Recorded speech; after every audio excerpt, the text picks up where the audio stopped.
ஏங்க ஏங்க நாங்கள் ராமேஸ்வரத்துக்கு ராமநாதர் கோயில் இருக்கு பாருங்க, அந்த கோயிலுக்கு சாமி கும்பிட்றதுக்காக எங்கள் அப்பத்தா இறந்து 1 வருஷம் திரும்பினோடனே ராமேஸ்வரத்தில் போய் சாமி கும்பிடுவோங்க, தீர்த்தாடுவோங்க.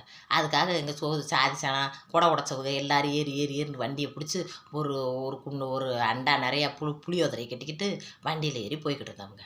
பரம்புக்குடியை தாண்டி போகையில் வண்டி திடீர்னு நின்றுச்சு. என்னையா மெயின் ரோட்லேயே நிப்பாட்டுற அப்படின்னு கேட்டாங்க. இல்லைங்க, முன்னக்க ஒரு செயின் கிடக்கிற மாதிரி இருக்குது, என்னென்னு போய் பார்த்துட்டு வரேன்னு டிரைவர் சொன்னார்.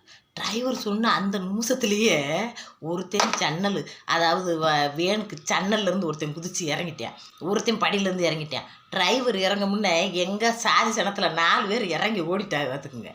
அதில் போய் ஒருத்தர் செயின் எடுத்துட்டார். செயின் எடுத்தா வண்டிக்காரருக்கு வந்து வண்டி ஓட்டுனவர் சொல்கிறாரு, நான் தானே பார்த்து வண்டியை நிப்பாட்டினேன், அதுக்குள்ளே நீங்கள் எடுத்துட்டீங்க, இது என்ன நியாயம், பார்த்தது நான் தானே அப்படின்னு அவர் வழக்கடிக்கிறார். பார்த்தது நீனாக இருந்தாலும் ஓடியாந்து எடுத்தது நான் இல்லையா அப்படின்னு இவர் வழக்கடிக்கிறார். அதில் கொஞ்சம் பேர் ஏயா 2 பேரும் வழக்கடிக்கிற பதிலாக ராமநாதர் உண்டியலில் போட்டிருங்க அப்படின்னு பாதி பேர் சொல்கிறாங்க. பாதி பேர் ஒரே கவலையில் இருக்காங்க. ஐயோ, இப்படி தங்கத்தை எடுத்துட்டாங்களே, எத்த தண்டி செயின், அதுவும் கை செயின் எந்த தண்டின்றீங்க, தண்டி பார்த்துக்கங்க, இப்படி எடுத்துட்டானேயான்னு பாதி பேர் ஒன்றுமே பேசாமல் கவலையில் இருக்காங்க. எனக்கெல்லாம் உண்மையிலே கவலை தான். எடுத்துட்டானப்பா படுவாவி, ஏன் வீட்டுக்காரர் முழிச்சு வாயாங்கிட்டு அவங்கெல்லாம் எப்படி ஓடி போயிடாங்க, நீங்களும் ஓடணும்னா நீங்கள் தான் முதல்ல வாசலில் இருக்கீங்க, இறங்கி ஓடி இருக்கக்கூடாதாங்க அப்படின்னு நான் பல்ல கடிக்கிறேன். விடுறி லூஸு அப்படிங்கிறாரு.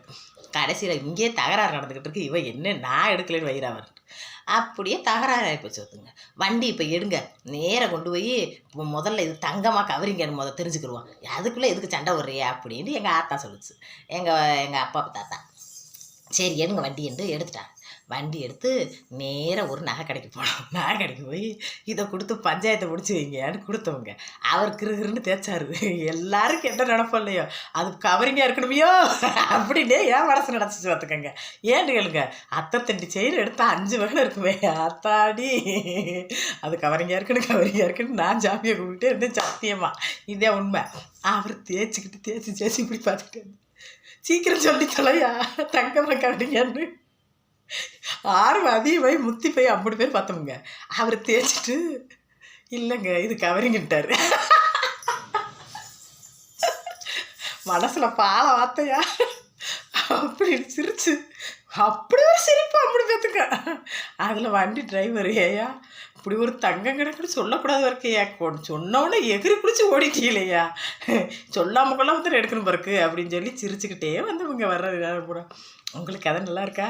உண்மையிலேயே இது நடந்துச்சு. பிடிச்சிருந்தா லைக் பண்ணுங்கள். அந்த செயின் எங்ககிட்டே கிடக்குன்னா என் மையம் விளாட வச்சு